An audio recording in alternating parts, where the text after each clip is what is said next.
don't feel embarrassed, actually. So she is not the one who wants attention, but I tell you, it's very difficult. She's tall, she's beautiful, she's very kind. Many people know her. Please go there. Don't be sorry. Be happy that you're here. We're all happy that you came. See how you make people happy just by presence. So like that. So this is how, whenever somebody comes, try to kind of have an open heart towards them. Late, at time, no, it doesn't matter. Some people, they get so stressed and so upset when somebody comes a bit later. Why? Is it pleasant to come in like this? No, it's not pleasant. For some it is. So for some it is not, but it's like, the reason, Luciana has 2 small children, so they have to be looked after. She has a husband who probably, I don't know, if you say, oh, yippee, mom is going to the teachings, I have to look after the kids. Most probably not. Yeah, so kind of, because they're lively, they need a lot of attention, right? So great that you could come. And then I will write a message to Fede by saying thank you to look after the kids. Yes, okay. Maybe a follow-up question? Yeah. So would you say that only wishing for others to be happy, is it a way of being active? Is this a passive thing or is it an active action? Just wishing, only wishing. Well, in my eyes, it's a very active action because we have the 3 doors. We have body, speech, and mind. And whatever we do with the mind, we think it's not active. But the mind is directing our body and our speech. So, you see, if we want to be kind, and your mind is not prepared to be kind, and you haven't even noticed that you don't want to be kind, because I remember somebody told me, how can I stop hating these people who put stickers on their cars that they are against, gender thing and homosexuality and lesbians, all this. Apparently there's a group who has stickers on their cars who says, live the family, the normal family, whatever, I don't know. So she said, how can I stop hating them? So I said, do you want to stop hating them? And she kind of stopped and she said, no. So that's what we have to be aware of first, like the effect that it has on me if I don't feel well. I use these sentences, for example, usually in the morning I wake up with fear. It's not here, there's no apparent reason, it's the sensation. And I started to notice the sensation, of course, when I started to meditate. I'm sure I've had that forever. Probably the first moment of waking up, I'm very closed, and I can label it fear. I see some of you are nodding. Yeah, even I have nothing in front of me during the day. Oh, then if I remembered all the things I have to do, then it really all closes up. But sometimes it's no apparent reason, and then I counteract this with may all beings be happy and have the causes of act. Then it opens. And then I go out into the world with an open heart. And not with the closed heart that I didn't even notice that the heart is closed. Yeah. So we can do, when you look at karma, I wanted to talk about karma. Thank you. So when we look at karma, we have actions of body, speech, and mind. The mind also makes actions. The mind also creates karma. And the mind creates karma through mind states. So loving kindness and compassion is a positive mind state which will never lead to suffering, by the way. Yeah, this is also, like we just did last weekend, we did Shantideva.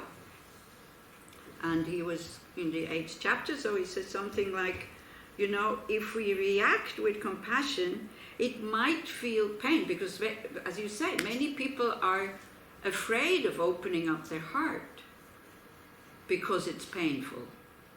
But the pain you feel when you are seeing somebody else's suffering is selfish. Because you don't imagine the pain they have who are going through the suffering. So your pain becomes bigger than their suffering, which is ridiculous. Yeah? And anyway, if we put pain in relation, you know, if I feel I'm insecure and, I put on another 2 kilos or whatever, this and that, and I feel terrible about this, and somebody else comes and is depressed, my problem is finished if I really look at that other problem. Yeah. So he also says, the pain of opening up your heart with compassion, yes, it can cause pain, but it's nothing compared to the pain that we've all gone through while circling in samsara, for example. And by seeing the suffering of others and we open up our heart, then the wish to get out of samsara becomes very strong. The wish to develop bodhicitta is nourished. Yeah? And if you develop bodhicitta, for those people maybe who are new, don't know what that is, it's not an ice cream, could be. Maybe, there's perfumes being named Nirvana, for example. There's one. No, Samsara. Wait, the Nirvana is the music group, isn't it? Yeah. And Parfum by Guerlain, I think it's by Guerlain, is called Samsara. I had a very small flask like this, a red one, which was called Samsara. I offered every day to the Buddhas in my water bowls there. And you know what is samsara? Yeah, Samsara is where, who asked? Shaket. Oh, Shaket, okay. Samsara, he knows, okay? He's just asking for the sake of his friends who are here, so it's good, thank you.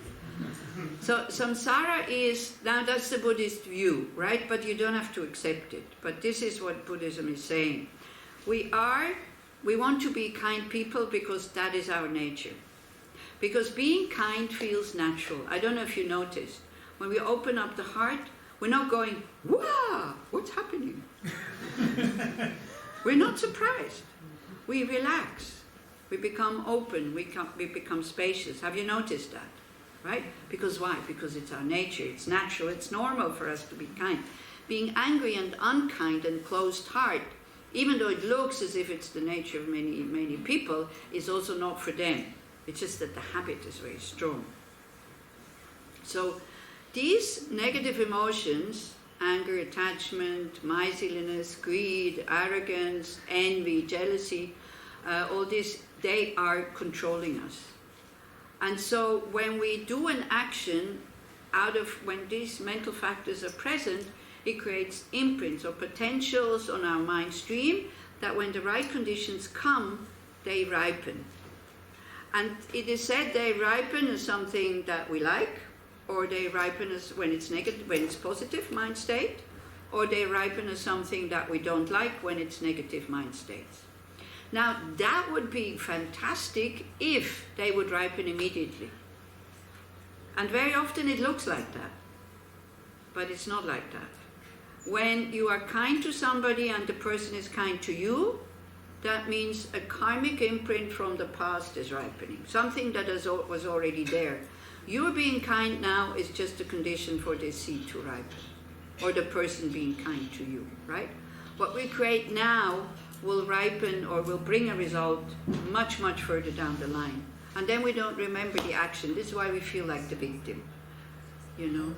Karma is a little bit like throwing a boomerang, and it will come back at one point.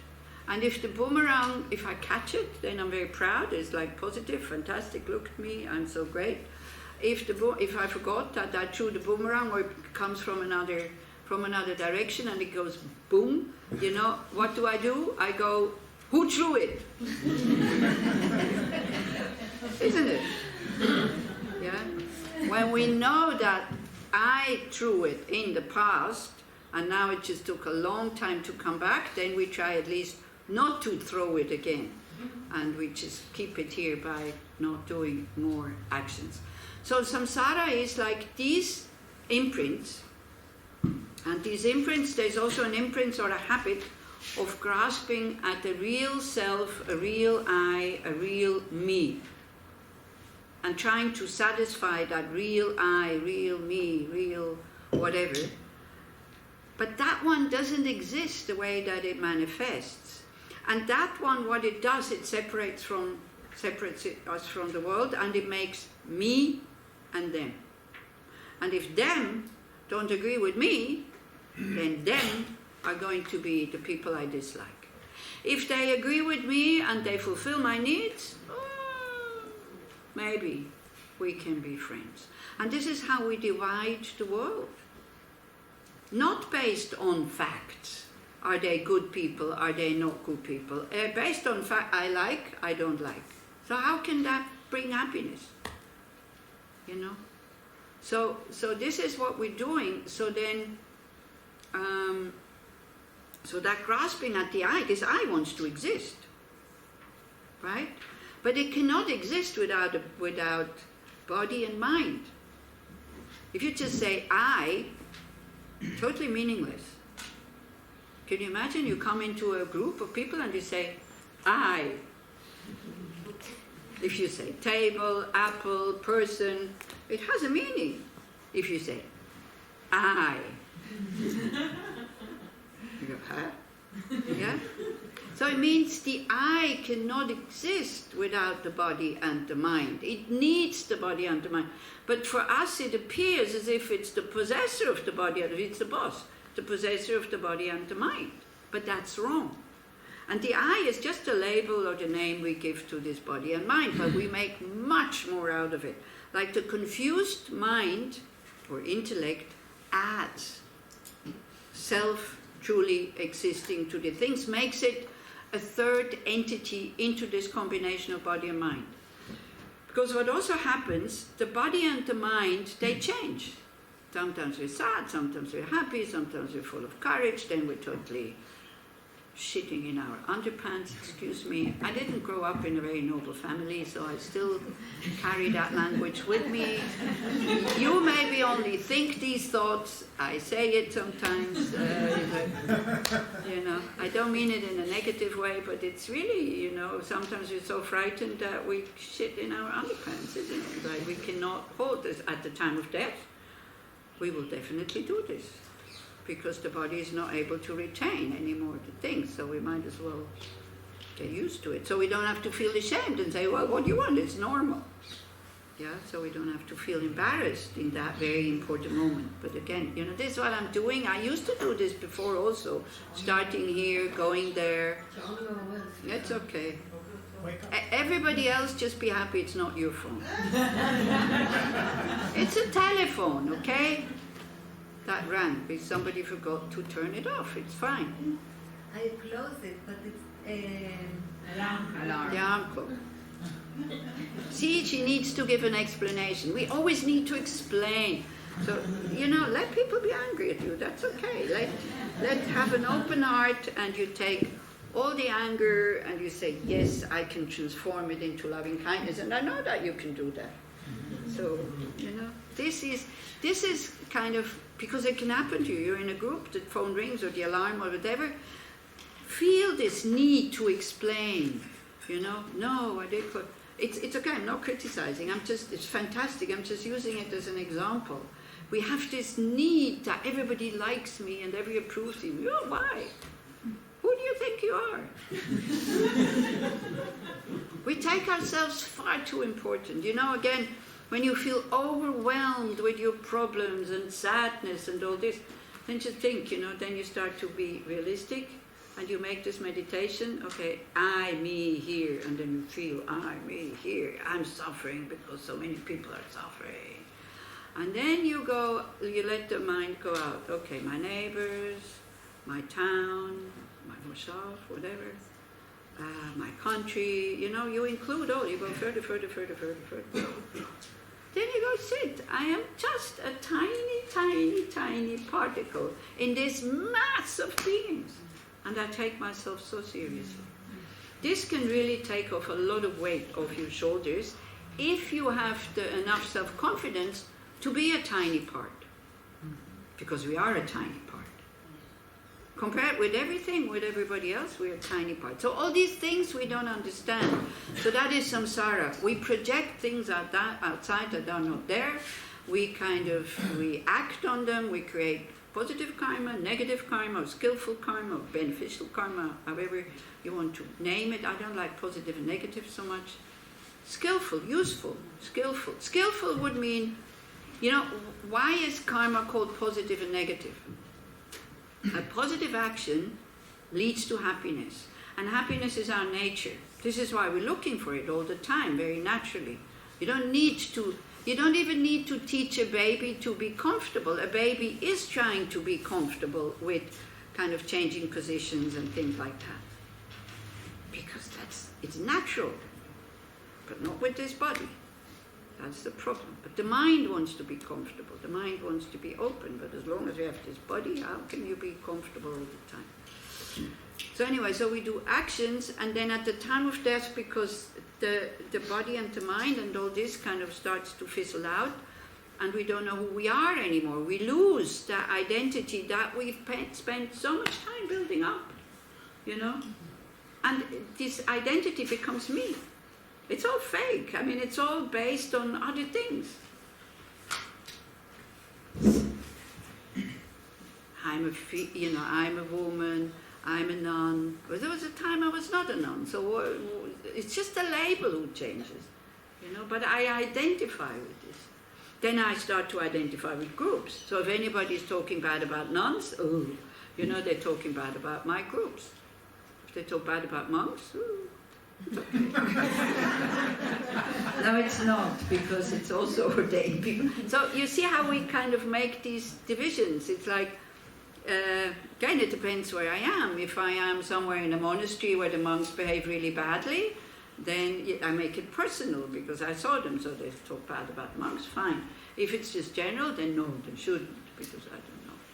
So at the time of death, this confused mind who wants that identity because otherwise it feels lost, because we don't know how it is to be free of wrong concepts, how it is to be free of me and them, how it is to be free of an identity that is kind of artificial. We don't know, so it's frightening. How's the saying? Feel comfortable with uncertainty. No. Relax into spaciousness. Yeah, I think it's like this, isn't it? Pema Chodron. Feel comfortable with uncertainty. Nothing is certain. So it makes life interesting. Relax into spaciousness. You know, we think we're this kind of closed entity here in this universe. We're not. We just through oxygen we're connected to everybody. We breathe in and out the same air. You're not saying, hey, no, this is my air. Yeah? That's what connects us. We eat the same food, we need the same things. So at the time of death, kind of, we get reborn, whether we want or not. This is what samsara is. We get reborn into another cycle of being under the control of having this body and mind who are not so pure, who are, as it is called in the nature of suffering. Does that explain samsara? What was the question? Well, for those who know what samsara is, of course it explains it. Kind of, as long as we have this confused mind, we have a wish to be lastingly happy. We have a wish to be well. It's good to have that wish, but we look in the wrong place to satisfy it. We make the outside nicer, better, this, that, that. But it will, you know, if you have a house that's not so nice, and then you find a better apartment, then the first few days, wow, fantastic. It doesn't take long, you will find faults with your fantastic new apartment. Car, same thing. Partner, same thing. You know, when we are in love, there's the filter of not seeing any mistakes. Even his body smell becomes pleasant. Yeah, come on. You know, how more deluded can we be? Then the attachment wears off. And then all of a sudden we start to see mistakes. And we think that the person has changed. It's not the person that has changed. It's our attachment that projects beauty and wonderfulness and all this outside. That's how it works, right? And so samsara means we looking for lasting happiness, we cannot find it anywhere outside. We can find it inside in our mind when we start to understand reality. we start to understand all compounded things are, yes, impermanent. What does that mean? Everything will fall apart at one moment. So we can enjoy it while it's there, or we can not enjoy it while it's there because we are afraid that it will fall apart. This is like saying, no, I'm not going to look at the rainbow because it doesn't last. Because we know that rainbows are not lasting, we like rainbows. Because we know we have to be present. We know we have to look at it now, we can't wait until tomorrow, and we know we can't possess it. That's why everybody loves rainbows. If we would have rainbows every day, nobody would be interested in rainbows. But because it's rare, so then we think it's something special. It's not. Rainbows arise when there is a dark sky and the sun and some raindrops. And then you have a rainbow. It's as simple as that. Is that true what I'm saying? Because it's not completely true, is it? Because there's rainbows without dark sky, without rain, in the blue sky. When? Anybody seen it? No? When llamas get cremated sometimes. Yeah. Then you can say, oh, the conditions are not right, but there is a rainbow. What is happening? Anyway, so no going there. So that's samsara, to be reborn in samsara. And so with the delusions, so kind of things are impermanent, all compounded things, because they come together. They will have to fall apart. If they couldn't fall apart, they couldn't come together. You cannot have life without death. And you see, I mean, death is, I'm talking as if I understand all these things, isn't it? As if I'm not frightened of death, I'm not moved by it. No, I'm just talking like this because I'm used to talk like this, but I'm also frightened of death. So this is why I'm not saying you, right? When I say these things, I always say we. And I talk about myself, to myself. I'm frightened of death. I don't know what will come afterwards. So I just hope I can die with a calm and peaceful mind. But being frightened of death now and thinking about this every day makes me work to train a quiet mind. So every time I feel upset, I go inside, and then I notice the awareness who is always there. Then I notice the awareness who looks at the closed heart or at the upsetness. And then I notice if I go into the awareness, that awareness is always the same thing. It is spacious, it is calm, it's totally okay. But as long as we're stuck in the emotion and we are not able to see the awareness, we don't have a place to go that is safe. We don't know that place. And that place we carry with us all the time. But we need to train the mind to go there. So every time your mind is not well, you have a perfect chance to practice. Oh, I wish I would remember that all the time when I'm not well. But you see, I'm very fortunate because I have to repeat this again and again and again. So that's also training the mind by repeating it, because I go to all my courses.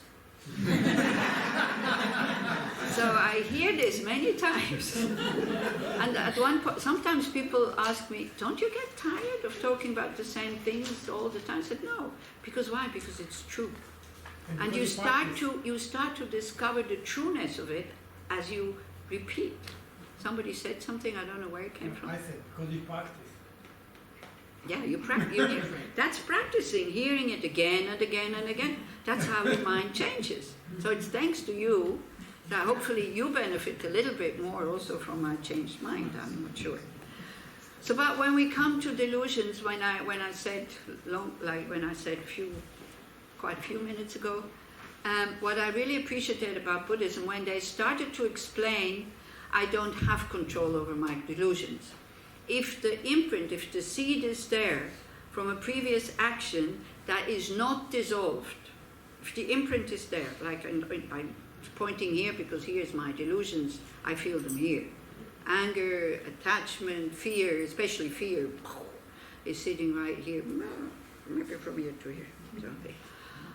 and so, narrow, always, not wide. It's always very narrow, yeah, and no space around. I'm not aware of the other space around, and so I cannot say I don't want to get angry anymore. It's not possible. I mean, I can say it, but it won't work, because if an imprint is there, and the conditions come that I trained my mind also to get angry at these conditions, yeah, anger will arise. And sometimes, there's many conditions that can make that imprint arise. Sometimes not, and sometimes yes. Sometimes much bigger, nothing. Sometimes much smaller, wow, great disaster. So it's really good to know you don't have control over what arises in you. How does that make you feel when you hear that?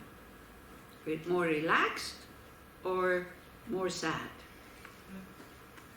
Both. Huh? Both. That's mutually exclusive. So, yeah, both at different times, of course, but it cannot be both at the same time. We can stop feeling guilty about it. We can stop judging others about it. You know, again, nobody says, okay, then I can just let my anger go, because we do have control somewhere. Where do we have control? How do we have control? How to react. How to react. And that can be trained. But it's hard work, guys. I really tell you. I needed 30 years, you know. I practice. I'm still not enlightened. Gosh. You know, I only started these 3.5 countless eons. So then you have to check if you want to continue or not, if it's worthwhile or not. So it's like playing tennis. I used to play tennis, but just more as a hobby than as a, well, maybe a bit sport, but not for competition, just playing tennis, you know. And so I wasn't very good at playing tennis. I had a lot of fun, yeah. But that was it. So if I would have wanted to become like my countryman Roger Federer, then it's like, you know, I would have had to drop everything and to just train. Everything is possible. So if I would have put as much effort into training my mind as he into hitting his balls, you know, I would be a Buddha. Definitely I would be much further than where I am now. So it depends on you. The more interest you have, the more interest you have, the more trust you have in your own basic innate goodness, the more you will have interest in practicing. But it's difficult at the beginning. It's difficult not to give it up at the beginning, because all your garbage is coming up when you start to meditate. Yeah, and then they all talk about Buddha nature and all this, and you go, oh gosh, where is this Buddha nature? You know, all I see is anger. I'm much angrier than I was before. I have more fear. I only became aware of my fear after I started meditation. I didn't notice it before. For me, before, it was a natural state, so it was like, it was absolutely no thing. And then I started having moments free of fear, and then I noticed the fear. Yeah. It's also karma, whether you will continue or not. Yeah, you need to have a lot of merit to be able to have the conditions, outside conditions, inside conditions, to continue with the Dharma practice. So don't push anybody to continue when they don't want to continue anymore. Because also at one point I think somebody said to Lodro Rinpoche, oh, next time for the Cho initiation, I bring my husband. And Rinpoche just said, do you think he has the karma to come to the initiation? You know, we think everybody should come to Dharma talks and to listen. Sometimes it can when they don't want to come, just leave them alone. Good advice. If you want them to come, you need to be skillful and say, I don't know if you understand, you know. It's very complex, this whole Dharma thing, you know. I don't know if you have the mental capacities to be really on to hear what you need to hear. Because then they are attentive when they come, And then they will maybe hear what they need to hear, not just what they want to criticize. Because if you force somebody to come, they will hear all the things that they can attack and criticize.